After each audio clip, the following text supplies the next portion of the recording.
Bien, damos gracias a Dios por esta oportunidad más que nos da para poder estudiar su palabra. El día de hoy corresponde el capítulo 23 del libro de Job. Bueno, realmente la respuesta que Job da está en el capítulo 23 y 24, ¿no? Del libro de Job. Y no sé por qué siempre le asignaron un par de capítulos a Job. Ya hemos dicho en momentos anteriores que las ediciones antiguas de la Biblia no tenían, o cuando la escribieron, los que la escribieron, ¿no? No tenían división de capítulos, ni versículos, ni los titulitos que después les pusieron, que son bastante útiles, ¿no? ¿Cómo poder citar Juan 3:16 si no tuviéramos capítulos ni versículos? No se podría. Y por eso es que los apóstoles, cuando citan el Antiguo Testamento, ellos dicen, esto es lo que fue dicho por el profeta cuando dijo, pero nunca dicen dónde dijo. Y esto es porque ellos no tenían esos capítulos y versículos. Obviamente los capítulos los puso un señor que se llamaba Steve Lampton. Él era inglés, ¿no? Bueno, era italiano, pero vivía en Inglaterra. Y eso fue 1000 años después de Cristo. O sea, por 1000 años los manuscritos antiguos pues, no tienen esas cosas. Y los más antiguos ni siquiera tienen espacio entre palabras. ¿No? Es bien complicado traducir eso. Pero entonces este señor, Lampton, decidió que a cada amigo de Job le iba a dar un capítulo y a cada respuesta de Job le iba a dar 2 capítulos. Ahora, ¿por qué hizo eso? Bueno, no sé, tal vez pensó Job merece más que un capítulo. Entonces, por eso es que tenemos sus discursos divididos en 2 capítulos.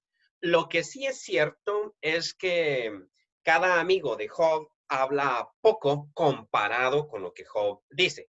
Y también es cierto que en determinado momento Job le contesta a sus amigos y después se dirige hacia Dios y sigue su queja, ¿verdad? Entonces, tal vez sí haya sentido en dividirlos así, pero vamos a estar leyendo entonces para el día de hoy lo que corresponde al capítulo 23 del libro de Job. Y vamos a dejar para la siguiente semana el capítulo 24. Lleva por título en la Reina Valera, Job desea abogar su causa delante de Dios.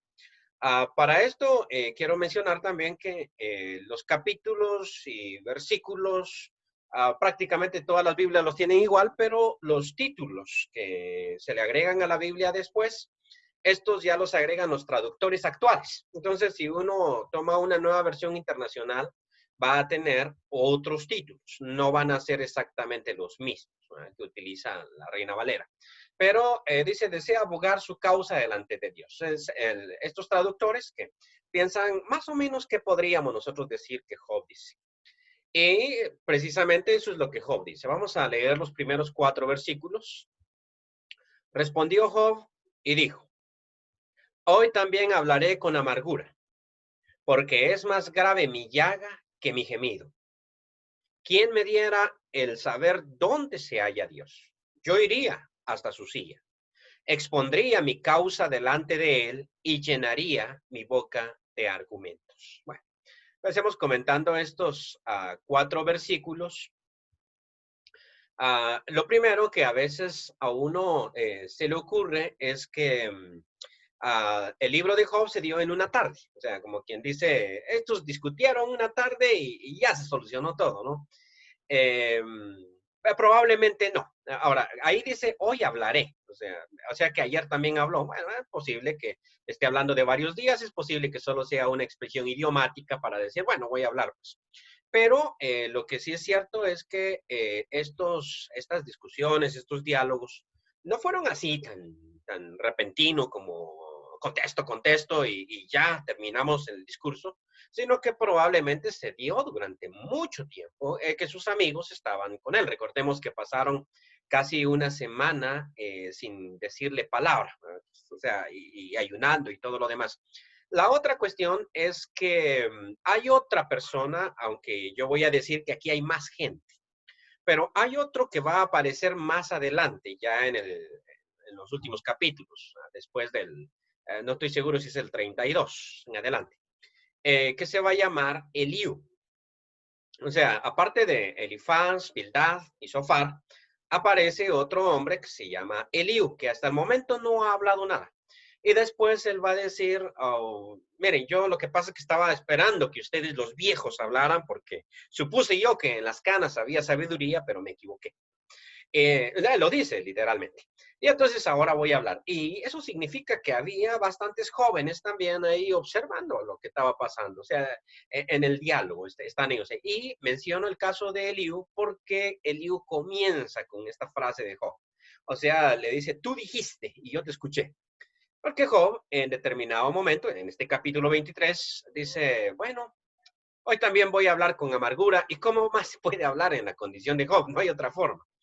Muchos de nosotros diríamos, quédate callado, no digas nada porque te va a ir peor, pero Job dice, ¿y qué tan peor me puede ir? O sea, ¿qué es lo que me puede pasar a mí? Que me maten. Eso sería bueno. O sea, cualquier cosa es buena. Entonces, hoy también hablaré con amargura y un pequeño recuerdo que la palabra Job en hebreo, ya lo hemos mencionado otras veces, significa el que responde o el que alterca.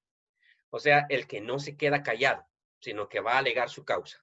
Y bueno, él le dice a sus amigos en otro momento también, ustedes creen que yo estoy hablando por puro gusto. O sea, ustedes piensan que simplemente a mí me dieron ganas de hablar cosas contra Dios y las empecé a decir. No, no, definitivamente hay una causa por la cual yo hago esto. Entonces, aquí les dice, es más grande mi llaga que mi gemido. O sea, ustedes se preocupan porque yo estoy respondiendo, pero en la situación o en la condición en la cual yo me encuentro, realmente me estoy quejando poquito en comparación a lo que me está pasando. O sea, mi llaga es más grande que mi gemido. O sea, me estoy quejando, pero no lo que yo debería. De hecho, ya me hubiera quejado mucho más. Y dentro de los deseos está este que es un poquito extraño, ¿no?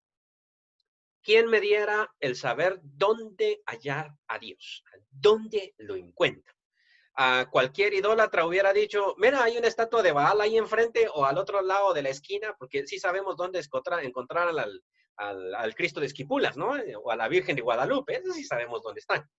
Pero él dice, ¿quién me diera saber dónde está Dios? ¿Dónde lo encuentro? Ajá, y si te dijeran, pues yo iría hasta su silla, expondría mi causa delante de él, o sea, le hablaría y llenaría mi boca de argumentos. ¿En serio va a hacer eso? Yo sabría lo que él me respondiese, o sea, cuando Dios me contestara, yo le entendería porque lo ha dicho varias veces, Señor, si en algo fallé, lo estoy diciendo con mis propias palabras, ¿no?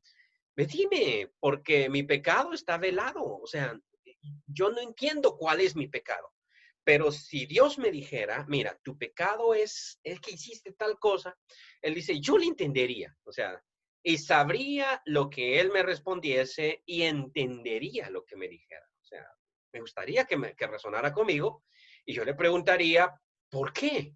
¿No? O sea, porque es una incógnita que él tiene. Claro, sus amigos han dicho porque sos malo y él no va a aceptar eso. Él no lo va a aceptar. ¿Contendería conmigo con su grandeza de fuerza? O sea, entonces como cuando los papás le dicen a los niños, al niño, ¿ay, puedo ir a jugar pelota? No. ¿Y por qué no? Y todos los niños son respondones. Joseph tiene 4 años y ya pregunta, ¿y por qué no? O sea, deme una razón. Y entonces es cuando uno agarra al cincho, ¿no? Y le dice, bueno, ¿por qué no? Okay. Bueno, así mejor ya no contesto, así ya no pregunto. ¿Te quedó claro? Bueno, sí, sí, me quedó claro, ¿no? Ya no hay manera de preguntar a eso. Entonces, lo que Job se pregunta es, Dios, a la hora que yo le expusiera mi causa, ¿se levantaría en su grandeza? O sea, ¿se quitaría el cincho? ¿Se quitaría la faja? ¿Agarraría la regla? ¿Levantaría la voz? Porque supuestamente los que levantan la voz son los que no tienen fuerza, porque los que tienen fuerza pues no tienen necesidad, ¿no? Recuerdo la escena de el Botija peleando con la Chimultrufia, que tiene la fama de ser una mujer que le pega a los hombres, ¿no? Y entonces se le para enfrente el Botija, la Chimultrufia le dice, Botija, ¿qué quieres? ¿Te quitas o te quito? me quito. Y se hace a un lado. Y cuando pasa ella, le dice al Chompiras, ¿viste cómo le levanté la voz?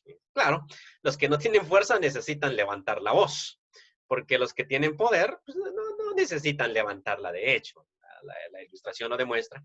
Y entonces, ¿Dios contendería con la grandeza de su fuerza? Job responde, no, antes él me atendería. Pero lo curioso es que mirando este versículo y como ya sabemos cómo termina la historia, eh, Dios sí aparece con la grandeza de su fuerza. O sea, cuando Elías está en el monte Sinaí, hay un fuego, hay un viento y hay un terremoto, y Elías está parado enfrente y ni se inmuta cuando pasan todos esos fenómenos. Y él no percibe a Dios ni en el terremoto, ni en el viento, ni en el fuego. Pero cuando viene el silbido apacible y delicado, entonces Elías cubre su rostro porque siente la presencia de Dios. ¿Qué sintió? ¿Qué fue de diferente? No lo sé. Pero él siente la presencia de Dios, cubre su rostro y Dios le habla a través del silbido. Y dice la Biblia varias veces apacible y delicado. O sea, qué bonito que Dios le aparezca a uno así, ¿no? Pero a Job, Dios no se le apareció en el silbido apacible y delicado. Porque muchas personas dicen, ya ves, Dios no estaba ni en el fuego, ni en el coronavirus, ni en esto. Pues no, a Job, de hecho, o sea, ¿por qué no se le apareció en el silbido delicado? No, a Job se le apareció el Señor en el torbellino. Y cualquiera que ha estado cerca de un torbellino sabe lo que significa eso. O sea, el sonido de un torbellino es como el de un avión despegando, o como el de un tren llegando, más los rayos, los truenos y la voz de Dios que le está diciendo, a ver, pues si eres tan hombrecito, levántate y cíñete los lomos porque vamos a discutir el asunto. No, pues eso sí está grave, ¿no? Y curiosamente, ¿por qué Dios escogió eso? Bueno, eso ya lo dejaremos para más adelante. ¿Por qué Dios escogió revelarse de esa forma específica cuando a Elías se le revela de otra forma bien distinta, ¿no? Pero él dice, no, él no me va a mostrar su fuerza, no, él me atendería, él me recibiría, él sería amable conmigo. Allí el justo razonaría con él y yo escaparía para siempre de mi juez. O sea, él sí me va a justificar. He aquí, pero aquí viene el problema. El problema son dos cositas que Job presenta. He aquí, yo iré al oriente y no lo hallaré. Y al occidente y no lo percibiré. Si muestra su poder al norte, yo no lo veré. Al sur se esconderá y no lo veré. El primer problema que Job presenta en su meditar es, mira, si yo supiera dónde está Dios, iría hasta donde está su trono, pero por más que viaje, nunca lo voy a encontrar. Esta es la diferencia. Eh, Va a hacer esta pequeña aclaración. Esta es la diferencia entre nosotros, los cristianos, y los que se dicen cristianos, pero tienen mente de paganos. ¿Qué? Que nosotros entendemos que Dios está más allá de este mundo. ¿De dónde lo encuentro? Pero hay personas que piensan que si van hasta Esquipulas, ahí está Dios. Y por eso juntan todo el dinero del año, compran un boleto y se van para allá. ¿Y qué pasa? No, es que voy a ir hasta el Tepeyac, en México, hasta la Virgencita de Guadalupe, para hacerle mi petición, ¿no? Lo que yo siempre he querido, eso ellos le llaman peregrinaje. Y cuando me preguntan, ¿y es que ustedes no hacen peregrinaje? No, nosotros no hacemos peregrinaje, nosotros lo que hacemos es turismo, que es otra cosa. ¿Y a qué se refiere con eso? No, pues que, por ejemplo, nosotros podemos ir al Monte Sinaí y a mí me encantaría ir al Monte Sinaí, aunque aclaro que el Sinaí es casi del tamaño de Guatemala y que a saber en cuál de todos esos montes Dios le habló a Moisés. Los turistas, bueno, esto es en el siglo IV, cuando Constantino se hizo cristiano, la mamá de Constantino viajó para todos esos lugares porque ella era cristiana de mucho tiempo antes. Ella siempre fue cristiana, entonces ella viajó o sea, en cuanto mi hijo es emperador, sí, yo voy a viajar. En cuanto el cristianismo es oficial, viajar a Israel a conocer los lugares donde anduvo Cristo. Y muchos de los lugares que hoy en día nosotros tenemos, como el Monte Sinaí, etcétera, etcétera, etcétera, todos esos lugares son los que los guías turistas de aquella época le dijeron a la madre del emperador. Mira, este es el monte Sinaí. Entonces, lo que hace la gente es que se busca el monte más bonito, más pintoresco, el que se mira más majestuoso y dice, aquí este es el monte. Aquí fue donde Dios le habló a Moisés, pero la extensión territorial es tan grande que no sabemos dónde es, pero el más divino, el más bonito, está ahí. Al pie de ese monte hay un monasterio que después los cristianos hicieron, el monasterio de Santa Catarina, ahí le pusieron. Y uno puede ir a ese monasterio y en el día siguiente subir el monte. Eso es un día de escalinata. No está fácil. Y el monte es majestuoso. Sube uno hasta allá arriba y pasa la noche allá arriba. No creo yo, no estoy, es muy difícil pensar que ese fue el monte, pero supongamos que ese fuera. O supongamos que uno tuviera toda la plata para ir a acampar en todos los picos posibles, todo el país. Y bueno, si uno acampa en todos los picos, pues yo creo que en alguna noche sí acampa en el pico ese donde Dios le habló a Moisés. Y el caso es que si uno llega hasta ese lugar, Dios no está ahí. Dios hizo contacto con Moisés ahí hace 3.500 años o 3.200, hay dos versiones, pero Dios no está ahí más que aquí. Dios no está ahí más que aquí. Lo mismo son las aguas del río, o del agua tibia, o de la piscina, que las aguas del río Jordán para bautizarse uno. Hay mucha gente que viaja hasta el río Jordán. Hay un lugar, se ha descubierto el lugar donde Juan el Bautista bautizaba. Ahí pasaba el Jordán antiguamente, ahora ya no llega porque los israelitas ya secaron el río Jordán, agarraron toda el agua del río Jordán para sus riegos y pues, ya no. Dejaron un pedacito ahí para los turistas, que es lo que se ve, para los turistas porque saben que hay ingreso de dinero. Y más al sur, pues se descubrieron ahí donde Juan anduvo bautizando, donde ya no hay río, pero hay ciertos otros ríos que llegan y hay agua ahí, pero el agua está contaminada. Entonces, pero hay gente que se va a bautizar ahí, solo que inmediatamente tiene que ir al hotel a bañarse porque eso está grave, le va a pegar un hongo, ¿no? Entonces, ¿esa agua es más sagrada? No, es ahí donde nosotros hacemos turismo. O sea, yo podría ir a Israel y me gustaría ver todos los lugares y aquí fue en esta piedra, qué interesante, y todavía dudar de lo que el turista me está, el guía turística, el guía de turismo me está diciendo, pero Dios no está ahí. Dios está en los cielos y puede hacerse presente en cualquier momento. Pero los antiguos, igual que los paganos modernos, los idólatras, piensan que Dios está en ciertos lugares. Y por eso ellos dicen, me voy a espiritualizar. Allí voy, o sea, voy a ir a encontrarme con Dios allá al monte Sinaí, ahí voy a ser feliz, etcétera, etcétera, ¿no? Ok, entonces Job tiene esta mentalidad y dice, ¿dónde voy a encontrar a Dios? ¿Dónde lo encuentro? O sea, porque si yo voy al occidente, no lo voy a encontrar. Si voy al oriente, no. Si Él muestra su poder en el norte, yo ni siquiera lo voy a percibir. ¿Cómo entender lo que Dios está haciendo? O sea, no lo puedo encontrar. Así es de que, para esas gracias, mejor ni me muevo. Pero sigue Job con su meditación. Dice, mas Él conoce mi camino. O sea, ¿para qué lo voy a ir a buscar si él me conoce?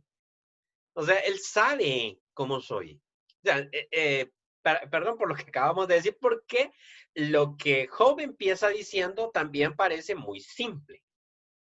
Esto es como yo siempre he criticado a Moisés por preguntarle a Dios cuál es tu nombre. Y a todos los que piensan que Dios tiene nombre, como los testigos de Jehová, por ejemplo, que dicen que Dios se llama Jehová y no se llama de otra manera. El caso es que mis papás a mí me pusieron Selby. Bueno, no fueron mis papás, fue Daniel, el aficionado al fútbol, que me puso Selby. Y me pusieron Ariel por mi papá. Y luego me pusieron los apellidos de la familia. Y eso es para distinguirme porque, bueno, es que si usted no le pone nombre a la persona, entonces no lo puede distinguir del otro. O sea, si usted no le pone Selvin, entonces, ¿cómo le va a poner? Y de hecho, por eso es que cuando hay dos personas con el mismo nombre, entonces tenemos que poner el apellido. Y voy a Adán. ¿Qué nombre tenía Adán? Adán es el único que no tiene nombre, curiosamente en la Biblia, porque Adán en hebreo quiere decir humano. O sea, cuando Dios dice hagamos al hombre, en hebreo dice hagamos a Adán. Adán quiere decir humano. Y cuando se hace a una mujer, entonces Adán dice, ¿cómo nos vamos a distinguir? Tenemos que ser diferentes. O sea, estaba en contra del LGTB, ¿no? Tenemos que ser diferentes. Entonces te voy a llamar a ti Eva. Y yo me voy a llamar, bueno, no se puso un nombre, vamos a seguirle llamando Adán. Porque Adán en hebreo quiere decir humano, hasta que aparece otro. Entonces, cuando Moisés le dice a Dios, ¿cuál es tu nombre? Porque los israelitas, cuando yo les diga si me apareció Dios, me van a preguntar, ¿cuál es tu nombre? Pues es que Moisés ha crecido en un pueblo idólatra, donde existe Ra, Atón, Osiris, Set y un montón de dioses. Entonces, ¿cuál de todos estos eres tú? Porque el nombre sirve para distinguir a uno del otro. Por eso es que Dios le contesta, yo soy el que soy, punto. O sea, así diréis a mi pueblo, yo soy, me ha enviado. No puedo darte un nombre porque yo soy el que soy. Y cuando nosotros pensamos en Dios, tenemos que pensar en ese ser que simplemente es y no hay otro. Es simplemente, no hay otro. Él es. Y luego cuando Job dice, mira, yo lo voy a buscar, pero ¿y dónde lo voy a encontrar? O sea, ¿dónde lo encuentro? En ese momentito de su discurso, Job está presentando a Dios, no como los paganos, que piensan que Dios está en X lugar o que lo voy a encontrar aquí o lo voy a encontrar allá, pero todavía él lo presenta como alguien que está distante. Y él dice, no lo voy a encontrar jamás, pero luego lo presenta de una manera increíble. O sea, el pensamiento que Job tiene de Dios es elevadísimo realmente. Porque él dice, ¿sabes qué? Estamos hablando de Dios, ¿no? O sea, porque yo tengo necesidad de ir hasta su trono y exponer mi causa delante de él como si él no supiera cuáles son mis caminos. O sea, él no es como Satanás que necesita recorrer la tierra para mirar lo que yo estoy haciendo. No, él lo conoce, él lo sabe. Eso es lo que presenta. O sea, lo voy a buscar. Veamos otra vez el verso. He aquí yo iré al oriente y no lo hallaré. Okay. Al monte Sinaí y todo eso no lo hallaré. Y al occidente y no lo percibiré. Si muestra su poder al norte, yo no lo veré. Al sur se esconderá y no le veré. Mas él conoce mi camino. Él conoce. Sabe dónde estoy. Sabe cómo soy. Me probará. Seguro que si me ponen a la prueba, pues salgo como el oro. O sea, no importa qué prueba me pongan, voy a salir como el oro. Mis pies han seguido sus pisadas. Por donde él caminó, caminé yo. Guardé su camino y no me aparté. Seguí el camino de Dios. Interesante cómo este hombre analizaba cómo Dios se comportaba y él decía, yo me voy a comportar exactamente igual. Del mandamiento de sus labios nunca me separé. Podemos subrayar ese nunca. Guardé las palabras de su boca más que mi comida. O sea, Job se mantenía estudiando la ley de Dios más que cualquier otra cosa. Preguntaremos, ¿cuál ley de Dios si él no era israelita? Bueno, esa es una buena pregunta. Pero si Dios conoce tus caminos, aquí es donde termina Job con estos versos. Tal vez un poquito desesperado. Los que vamos a analizar la próxima semana son más tremendos, ¿no? Son más tremendos cuando él habla de los impíos. Pero en este caso dice, pero si él determina una cosa, ¿quién le hará cambiar? O sea, Dios no es como nosotros. Dios no se equivoca. Esto es lo que él está presentando. Dios no se equivoca. Dios no es como Selvin, por ejemplo, que evalúa a los muchachos, ¿qué día? Ayer les hice un examen Siempre les hago exámenes diarios casi. Y la computadora me los corrige. Pero yo programo las preguntas. Y claro, después del examen siempre vienen las quejas de los muchachos. Mire, tal pregunta salía como falsa, pero yo estoy seguro que es verdadera y lamentablemente tengo que aceptarlo. Sí, sí es verdadera. ¿Qué me pasó? Aunque errar es humano. O sea, yo puedo colocar una pregunta como falsa cuando es verdadera porque es un error de dedo. Yo también sabía que era verdadera, pero no sé cómo le puse que era falsa. Y entonces le cambio la programación y recalifico. Entonces ellos ya lo saben, por eso siempre alegan su causa. Pero ¿comete Dios ese tipo de errores? O sea, es un error de cálculo, así como, mira, ay, era Job, ay, Dios mío, no, yo no era Job a quien yo quería tocar, era este bandido de Elifaz, que como tanto que se parece. O como el chiste de la muerte que venía a buscar al fulano y el fulano se corta el pelo, ¿no? ¿Recuerdan ustedes esa historia vieja del pelón este que la muerte va a buscar al fulano Juan Pérez y nunca lo encontraba? Y ¿conoces a Juan Pérez? Le dice a este, no, no lo conozco, aunque sea este pelón me llevo. Bueno, la muerte sí se puede equivocar en ese sentido, ¿no? Esto es como las personas que están falseando ¿cómo se llama este? Su edad. Ya le cambiaron la edad en las redes sociales, en Facebook ya aparecen de 15 años y también están tratando de tramitar nuevos documentos para ser más jóvenes, para engañar al coronavirus, porque a los jóvenes no les pega duro.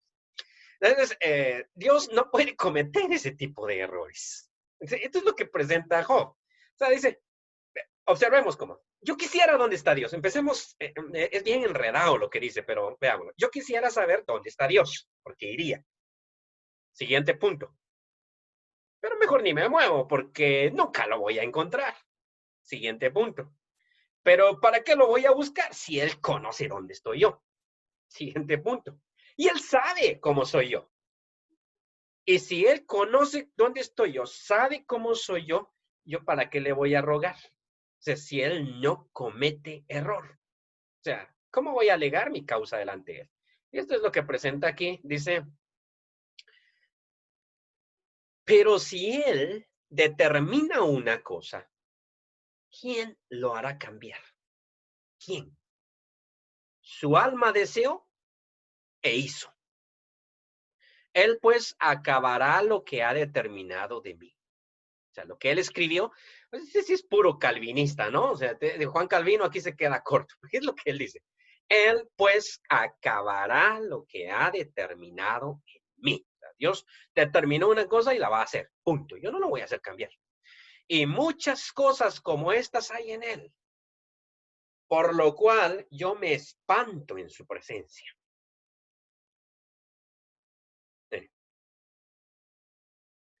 Déjenme ver la hora que tenemos. Vamos bien en tiempo. Después de escuchar a una artista de dudosa reputación que dijo que fue a ver al Papa Juan Pablo II y que sintió la presencia de Dios ahí y sintió una paz, qué tranquilidad. Me llamó la atención a partir de ahí, eso hace años, y decidí buscar en la Biblia todas las veces que los santos hombres llegaron a la presencia de Dios. Y hay un denominador común en los hombres que llegaron a la presencia de Dios. Y fue un temor drástico, un temor fuerte. O sea, ni uno de ellos llegó y dijo, qué paz la que hay aquí. Por ejemplo, Moisés mira la zarza y dice, voy a ver ese fenómeno tan raro que hay. Ese es un curioso, es un científico, es alguien que quiere observar de cerca el fenómeno. ¿Por qué la zarza arde y no se consume? Y cuando llega y desde la zarza le dice, Moisés, Moisés, y él dijo, heme aquí, le dijo, yo soy Dios. Moisés cubre su rostro y no había llegado para ver el fenómeno. Sí, cubrió su rostro porque tuvo temor de ver a Dios. O sea, el pánico lo inundó.